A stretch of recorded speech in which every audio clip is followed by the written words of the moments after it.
Hi, I'm Tom Edwards. I'm the Chief Digital Officer of the agency business at Epsilon. And today we're going to talk about CES 2018 and some of the trends that we've seen emerge over the course of the show. We're going to touch on everything from the shift from smart cities and smart homes to smart everything. We're going to talk about how incremental innovation, where we're seeing things on the floor from vendors we've seen over the past few years, but yet now it's more focused on scale and the development of ecosystems. So Ian Beacraft is going to touch on that. We're also going to talk about the evolution of experience tied to everything from AR and VR, brain control interfaces, and how all of that's evolving.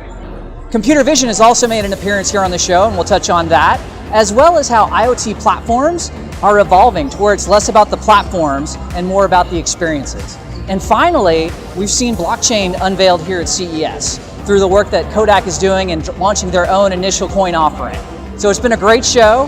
Hope you enjoy the recaps. IoT has been a massively important part of CES over the past few years. One of the things that's been missing between IoT and true adoption and integration into our everyday lives, in my mind, comes down to humanizing the interface a bit more. This is where we begin to see this intersection of emotive robotics as an extension of IoT to become that central hub for basically connecting all of these other services and devices to where the robots in and of themselves will actually take and combine all of these other IoT services together to where we've got all these inputs. So we have AI, we've got computer vision, we potentially have augmented reality. All of these systems will begin to further enable this connection between physical and digital.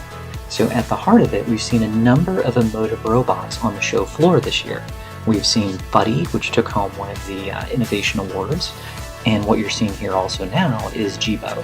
Jibo's been in the market for a few years, but from a marketing perspective, it's incredibly important to understand that emotive robotics is all about creating connection points with consumers. It's about interpreting individuals. It's about integrating into their everyday lives. And more importantly, it's ultimately about offloading some of these responsibilities that they may have onto these intelligent systems. So again, we're beginning to see this mass commercialization of emotive robotics. One of the standout areas at this year's CES was definitely the rise of AI on the show floor.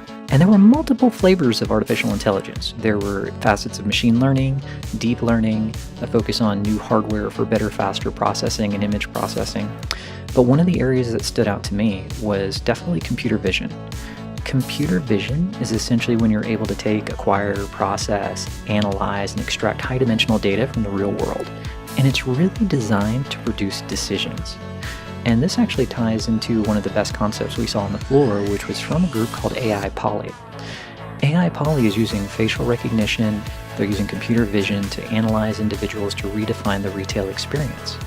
Essentially think about it through the lens of the Amazon concept store that we saw recently, to where you could essentially walk in, grab an item, and walk out. It's a very similar concept, but this is being driven through computer vision, driving the decisioning of what the individual is actually taking and purchasing. It was only a matter of time before blockchain made an impact on CES, and boy did it ever, with Kodak announcing a number of initiatives tied to cryptocurrency.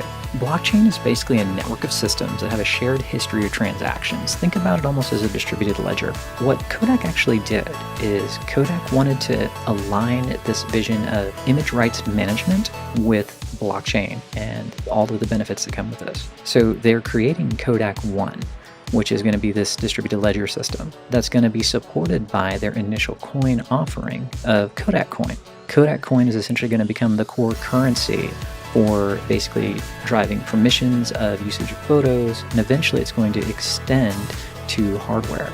The key takeaway here is that aligning blockchain with a core business problem that can really benefit from this idea of, whether we're talking like Kodak with image rights management or another scenario. One of the themes we've seen over the last couple of years at CES has been the rise of IoT. 2 years ago, it was the fact that everything was going to be connected. And last year, it was about adding a layer of intelligence on top of everything that was connected. This year, we've seen an exponential increase in the number of devices that are actually being layered into our lives. And it's no longer about just smart homes or smart cities. It's about literally everything being connected. In particular, smart clothing had a major presence on the show floor. What makes these items of apparel different than your standard wearable, which is typically worn on a specific body part like your wrist or head, smart clothing embed flexible sensors that cover a much larger surface area of the body, which can often give them a more robust data set that can then be used to track vitals, run diagnostics, monitor progress, control your smart home, and even turn your body into an interface for gaming. We also saw a number of devices that hint at the evolution of immersive experiences. Augmented reality and VR got an upgrade this year with the addition of new accessories, sensors, and cheaper wireless headsets. We saw some great examples that went beyond the traditional controller and headset setup and brought the full body into the virtual experience. We saw a number of different interfaces throughout the show that are developed to provide gamers with unique and ever more accurate ways to control their environment. We also saw some incredible spatial experiences, from a super high fidelity LED wall to propellers that project high resolution three-dimensional objects. And finally, one of the most important themes of the show is that boring can actually be good. This year's CES felt subdued when compared to last year, which introduced entire new categories of artificial intelligence, voice UI, autonomous vehicles, drones, augmented reality, and virtual reality, all of these producing endless headlines. Last year, we saw what the future would look like, and this year it's arrived. Ironically, it feels less exciting than we anticipated. That's because the theme of the show was on incremental improvements of these new platforms, and more of the products on display felt production ready, which is a good thing for consumers, as well as marketers and advertisers who previously considered many of these technologies too unrefined, expensive, or lacking in scale. Those looking to design immersive experiences will have a much larger set of tools to choose from in the near future.